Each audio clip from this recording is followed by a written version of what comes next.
Azərbaycanda müsahibələrin əsl üzü. Bu şəkildə təhqir eləyə gəlir, sizin qabağınıza gəlir. Məsələn, sizin orada addımlarınız necə olacaq? 3 dənə addım deyin. Birinci bunu eləməliyəm, ikinci bunu, üçüncü bunu. Addım 1, addım 2, addım 3. Bu çox strukturlu qurulmuş bir müsahibə sualıdır. Məhz buna görə də xanıma bir amma yenə də həmin onun qarşı tərəfin vəziyyətinə düşmək lazım deyil. Təmkin, Gözəl. səbir göstərmək lazımdır burada. Siz emosional vəziyyətə düşəndə özünüzü necə sakitləşdirirsiniz? cavab vermə də hələ birinci addımı dedi və ikinci, üçüncü addım. Siz emosional vəziyyətə düşəndə özünüzü necə idarə edirsiniz? Bu artıq ayrı bir sualdır. Bir söz dedi və o sizin hansı emosional yaranız var, ora toxundu. Söz dedi, emosional yaranız var, ora toxundu. Nə əlaqə? Sənin qarşısına çıxan alqaş çox gözəl psixoloji analiz apara bilir və anısı yaraya toxunacağını bilirmiş kimi.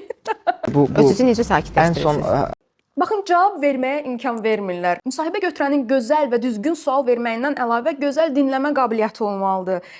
ana qədər yenə də deyirəm, yəni səbirlə yanaşmaq lazımdır. Çünki söz O lazım burada deyə, amma siz nə edirsiniz?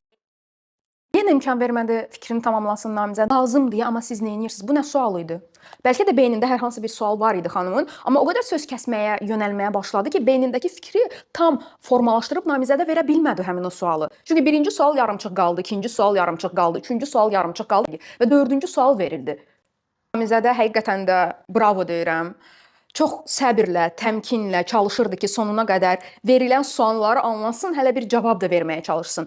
Baxın, müsahibə götürənlərə səslənirəm burada. Sizin dinləmə qabiliyyətiniz çox yüksək olmalıdır. Sən nə düşünürsən? Namizədin bu qədər sözünü kəsmək düzgündürmü?